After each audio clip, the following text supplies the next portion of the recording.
سلام به همه، روزتون بخیر. امروز میخوام براتون از یکی از باحال‌ترین مدل‌های لکسس صحبت کنم.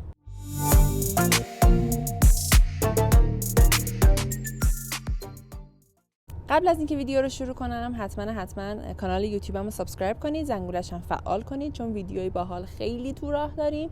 و اگر توی اینستاگرام این ویدیو رو می‌بینید برای دوستاتونم بفرستین چون این ماشین یه آپشنای خارق‌العاده‌ای داره که واقعا شگفت زده میشین. این ماشین لکسس LC500 هستش، نسل اولش هست که کلاً هم از سال 2018 معرفی شده و جایگزین مدل SC شده. تنها کوپه لکسس نیست چون که مدل RC هم هست، اما یکی از باحال‌تریناش هستش. مدل گرونتریه و حرف‌ها برای گفتن داره.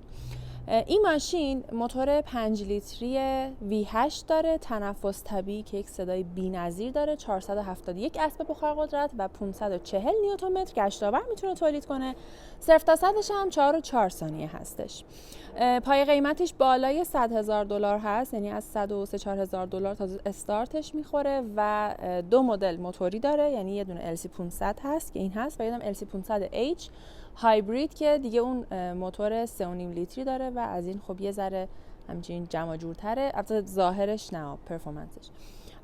و اینکه خود حالا LC هم دو حالت داره، یه دونه حالت عادیش هست، یه دونه پرفورمنس پکیج که این ماشین داره. پرفورمنس پکیج سقفش کربن فایبر داره همینطور که میبینید و خب یه ذره همچین اسپورت‌تر و باحال‌تره. بعد این چیزشو میخوام بهتون نشون بدم، پشتشو بهتون نشون بدم، یه ذره رگ و ریشه‌ای که داره شما رو یاد LFA اسطوره‌ای ممکنه بندازه و خیلی باحاله. من خودم یکی از ماشینایی که خیلی دوست داشتم، خیلی هم با پرستیژ هستش و واقعا چیزی کم نداره توی قیافه، نمیدونم پرفورمنس و همه اینا، یکی از دوست داشتنی ترین ها هستش. دو مدل داره، کوپه و کانورتیبل. این ماشین مدل کوپش هستش، سقفش باز نمیشه و یه چیز جالبی که داره، وقتی شما میخواید وارد بشید لوگوی لکسس رو اینجا میبینید، با اینکه این دستگیره یه جورایی به حالت مخفی هست و پاپ اوت محسوب میشه، اما لوگو رو اینجا شما میبینید و داخلش بشینید بهتون بگم که چقدر آپشن باحال داخل ماشین هست. این هم داخل LC500 لکسس که طراحی خیلی خوشگلی داره. این خط و خطوطایی که خیلی حساب شده هستن، واقعا دوست داشتنی هستش. و یه چیز جالبی که داره، همون اول میخوام بهتون نشون بدم، سیستم قفل درب‌هاش هستش. شما وقتی که از اینجا بخواید درب رو قفل بکنید، هیچ چیزی نیست که اینجا دیدیم برای یه سری ماشینا اینجوری میاد بیرون میره داخل، اسمش هم نمیدونم، که روش قرمزه شما اینو اینجوری هول میدید، مثلا سانتافه داره، کیا داره، اونا اونجوریان. یا مثلا یه سری از ماشینا مثلا یه چیز اینجوری میره بالا میاد پایین برای قفل درب که نشون بده قفله یا بازه. شما اینجا وقتی که درب رو بخواید قفل کنید، ببرمتون جلو ببینید، سبز که بشه یعنی که درب قفل هستش و اینجوری کار کردن توی این ماشین. یه نکته دیگه که جالبه و به نظر میاد این هستش که دریچه تهویه یه دونه اینجا برای راننده گذاشتن، یه دونه برای حالا وسط یا حتی کسایی که پشت میشینن، چون این ماشین 2+2 هستش، یعنی 2 تا صندلی هم پشت داره و 3 تا اینجا برای کسی که در واقع جای شاگرد نشسته دیگه، 1 2 تا 3 تا. و خیلی طراحی خوبی داره. دکمه هاش همه یه تاچ آلومینیومی، حالا حتی اگه پلاستیکی هم باشن دارن. طراحی خیلی شیک، یعنی واقعا مایه گذاشته لکسس برای این مدل LC500. اینجا هم برای باز کردن درب صندوق هداب دیسپلی و باک، تنظیمات مموری صندلی و تنظیمات مودهای رانندگی و حالا ESP ماشین هم اینجا هستش. یه صفحه هست، روشن کنم بهتون نشون میدم، یه سری چیزا رو شما از اونجا میتونید در واقع تنظیم بکنید. اینجا هم ماوس پدی هستش که برای صفحه بالا گذاشتن، دکمه ها هستش یا به صورت لمسی میتونید ازش استفاده کنید و این هم برای باز کردن اسپویلر و پارک ماشین. و حالا جالبیش اینه که اینجا یه دونه کاپ هولدر کوچولو موچولو اینا داره و خب شما شاید بگید وا مگه ما یه نفره میشینیم تو ماشین، شاید ما حتی 2-3 نفر بشیم تو ماشین. این زیر وقتی باز بکنید یه محفظه‌ای هست که شما میتونید به عنوان کاپ هولدر هم ازش استفاده کنید. درسته که حالا این ورش و تیکه این ور اصلا هیچ لیوانی نباد جا نمیشه، مگر اون در واقع لیوان پلاستیکی که می‌بردیم مدرسه، ولی اینجا حالا باز یه جای امیدی هست که یه چیزی جا بشه. بعدم که این زیر هم کامل باز میشه، حالا چون کلی از وسایل مالک هست من نمیخوام باز کنم، ولی این زیر هم یه محفظه‌ای هست. بعد اگر که شما بخواید که در واقع گلاو باکس که حالا ما بهش میگیم داشبورد رو باز بکنید، با این دکمه قدم نرم و یواش باز میشه. و خلاصه بخوام بهتون بگم برای این ماشین هیچی کم نذاشتن. حالا من استارت میزنم هم صداشو بشنویم هم یه سری چیزای دیگر بهتون نشون بدم. ای وای از این صدا، وای از این صدا، مردم که. یه ساعت آنالوگ اینجا گذاشتن و میخوام حالا بهتون صفحه‌شو نشون بدم. حقیقتا من اصلا از این سیستمی که سالیان سال برای این صفحه ها کار میکرد لکسس اصلا خوشم نمیاد. به نظرم خیلی سخت کار کردن باهاشون. توی لکسس LX 600 که خیلی اخیراً در واقع معرفی شده، این سیستم تقریبا عوض شد تا حد زیادی و خب خیلی به نظرم بهتر شد. ولی خب این ماشین با اینکه حالا جدید هم هست اما از اون سیستم قبلیه پیروی میکنه. تنظیمات تهویه اینجا هستش، جهت وزش باد برای جلو برای عقب، نمیدونم دماشون، یعنی چقدر سخته میکشم خودم. اینا رو همه رو اینجا هستش. گرم کن سرد کن صندلی‌ها، گرم کن فرمون، همه رو شما از اینجا میتونید که در واقع انتخاب و امتحان بکنید. گوشیتون رو اگر وصل بکنید و اپلیکیشن های مختلف، چیزایی که هزاران بار بهتون نشون دادم و واقعا نمیخوام وقتتون رو با این چیزا بگیرم، ولی همه با این صفحه قابل انجام هستش.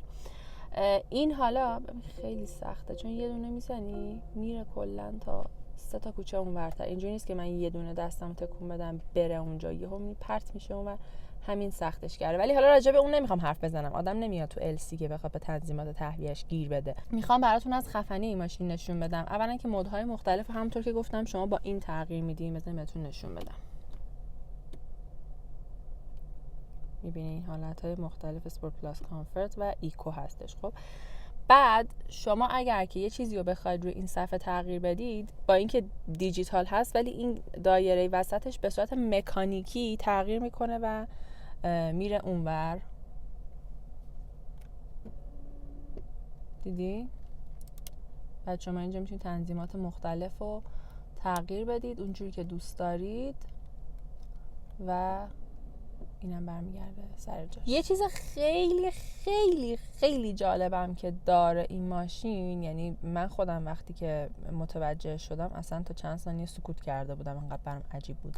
این هستش که داخل این سری‌هایی که توی صندلی هست یه سری میکروفون هست. هر گونه صدای ناخواسته، هر گونه نویزی رو که خوشایند نباشه در واقع ضبط میکنه. بعد وقتی که سیستم صوتیتون روشن باشه فرکانس مخالفش رو پخش میکنه که شما اون نویز رو نشنوید، به جاش از نهایت کیفیت سیستم صوتیش لذت ببرید. یعنی تو هیچ ماشینی تا الان من اینو ندیدم، تو هیچ ماشینی.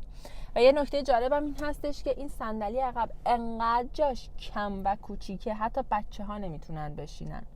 خیلی الان شما ببینید این صندلی هم همتراز این هستش و خیلی عقب نیست، با این حال هیچ جایی برای پشت نداره. خیلی خیلی فضاش کم هستش، یعنی فقط واسه کار سیت، یعنی بچه‌هایی که روی صندلی کودک میتونن بشینن و هیچ تکون اضافی هم نمیخورن در همون حد. یعنی حتی بچه 5 ساله نمیتونه پشت بشینه. نمیدونم اصلا چرا گذاشتن. خب یا میذاشتین جاپا براش میذاشتین یا کلا نمیذاشتین دیگه. حالا بریم من بهتون 2 تا چیز خیلی جالب دیگه هم داره اونها نشون بدم. یه چیز خیلی جالبی که داره این هستش که شما درسته که یه دکمه جلو داخل خود کابین هست بهتون نشون دادم برای باز کردن صندوق، اما اگر که از اون دکمه نخواهید استفاده بکنید و حتی از روی ریموت هم نخواهید که بازش بکنید، چجوری میتونید در صندوق رو باز کنید؟ تو اکثر کمپانی‌ها، یعنی مدل‌های مختلف کمپانی‌ها، شما اینو یا بعد فشار بدید یا بالاشو فشار بدید از زیرش باز کنید. کار عجیب غریب ژانگولر بازی. لکسس یک ایده خیلی خفن داشته، اونم که یه دکمه مخفی گذاشته اینجا.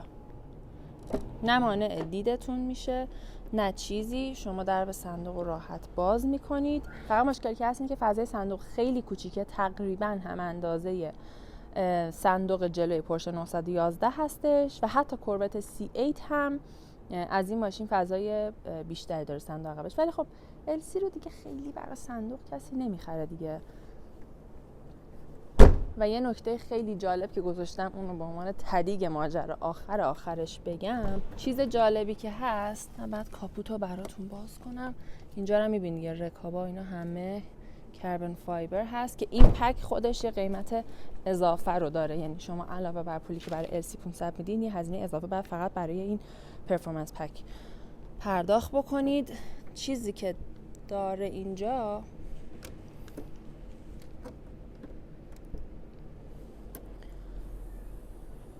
کاپوتو که بدید بالا، چیزی که متوجه میشی یه موتور خیلی خیلی خوشگل که قشنگ قلب تپنده این ماشین هست، تنفس طبیعی، توضیحاتش هم بهتون دادم. ولی یه چیز خیلی باحالی ماشین داره اینجا و اون پشت. حالا اگرم دقت بکنید، البته الان اینجا تو ویدیو مشخص است، روش علامت اکسپلوسیو داره، یعنی قابل انفجار هستش. چی کار میکنه؟